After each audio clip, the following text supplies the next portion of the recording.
Assalamualaikum teman-teman.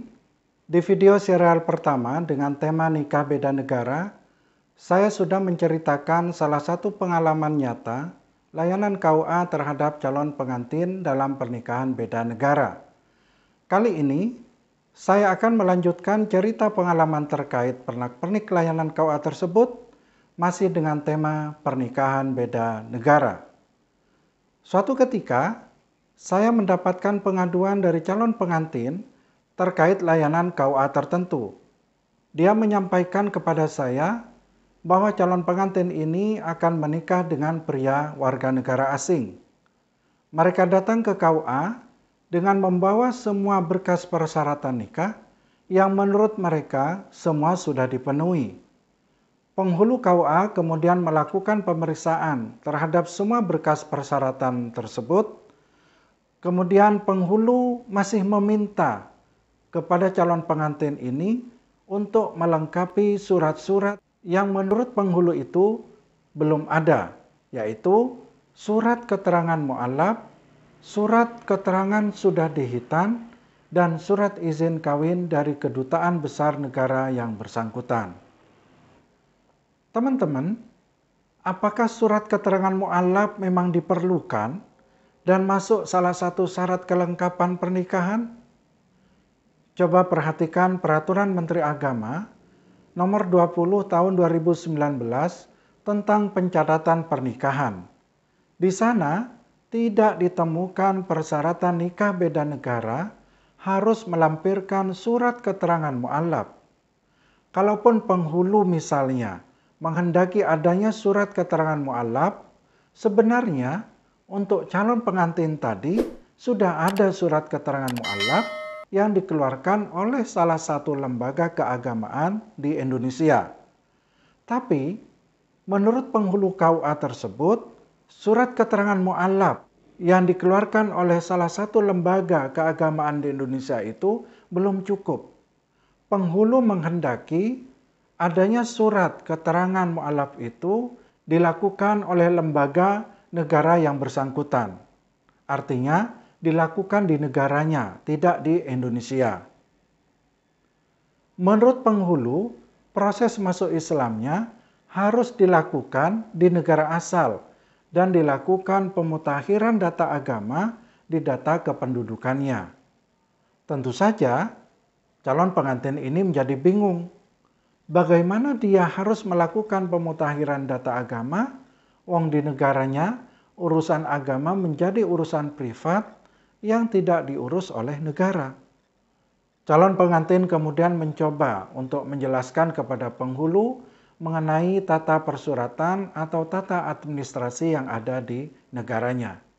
Namun, penghulu tetap kokoh dengan pendapatnya bahwa pemutakhiran data kependudukan harus dilakukan di negaranya sebelum pernikahan dilaksanakan. Teman-teman, kemudian ada juga persyaratan yang mengada-ada. Penghulu minta surat keterangan sudah dihitan. Anehnya, surat itu harus dikeluarkan oleh dokter atau juru hitan di Indonesia. Calon pengantin laki-laki WNA ini bersedia untuk dihitan, tapi tidak di Indonesia. Dia memilih untuk dihitan di negaranya. Penghulu tidak mau menikahkan jika tidak ada surat bukti telah dihitan, sementara calon pengantin bersedia dihitan nanti setelah akad dan dilakukan di negaranya. Nah, hal-hal seperti inilah yang kadang menyebabkan layanan KUA menjadi tidak baik. Teman-teman, selanjutnya, hal lain yang membuat layanan KUA kurang bagus adalah terkait pemahaman surat izin menikah atau surat izin kawin yang dikeluarkan oleh kedutaan besar negara yang bersangkutan.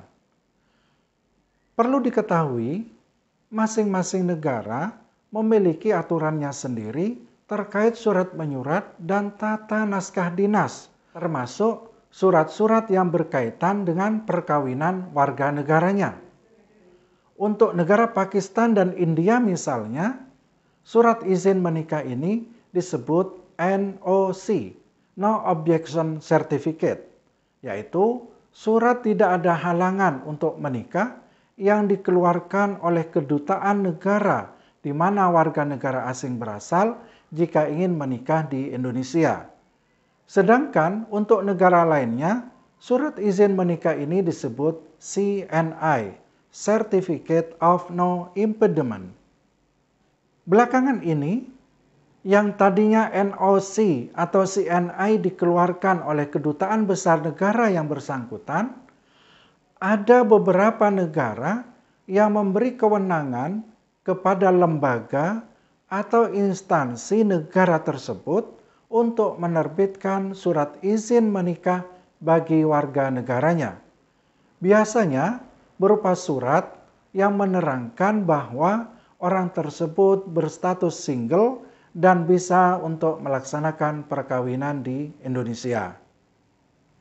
Berkaitan dengan surat izin menikah ini, coba kita lihat juga di Peraturan Menteri Agama Nomor 20 Tahun 2019 tentang pencatatan pernikahan sebagaimana berikut ini. Peraturan Menteri Agama Nomor 20 Tahun 2019 pada pasal 27 ayat 1 disebutkan, persyaratan pernikahan campuran bagi warga negara asing meliputi A. Izin kedutaan perwakilan dari negara yang bersangkutan. B. Dalam hal seorang warga negara asing membawa surat izin menikah dari negaranya, surat izin tersebut dilegalisasi oleh kedutaan negara yang bersangkutan. C. Dalam hal seorang warga negara asing tidak terdapat kedutaan negara asal di Indonesia, izin sebagaimana dimaksud dalam huruf A dapat diminta dari instansi yang berwenang di negara yang bersangkutan. Teman-teman, untuk permintaan persyaratan surat keterangan mu'allaf harus dilakukan di negaranya, jelas persyaratan itu mengada-ada. Termasuk juga permintaan surat keterangan telah dihitan sebelum prosesi akad nikah juga merupakan persyaratan yang mengada-ada. Kedua hal ini tidak diatur baik di Peraturan Menteri Agama maupun Peraturan Direktur Jenderal Bimas Islam terkait pencatatan nikah di KUA. Adapun mengenai persyaratan surat izin menikah, aturannya sudah jelas. Cuma teknis penerbitan dan bentuk suratnya tentu akan berbeda antara negara satu dengan negara yang lain. Nah, untuk hal ini, teman-teman penghulu harus banyak update mengenai hal-hal terkait pencatatan nikah bagi warga negara asing. Juga bagi Kementerian Agama perlu terus melakukan sosialisasi dan bimbingan teknis bagi pegawai dan penghulu KUA terkait dinamika aturan pencatatan nikah bagi WNA dengan WNI yang nikahnya dilaksanakan di luar negeri dan yang dilaksanakan di dalam negeri. Begitu juga dengan aturan nikah antara WNI dengan WNI yang nikahnya dilaksanakan di luar negeri.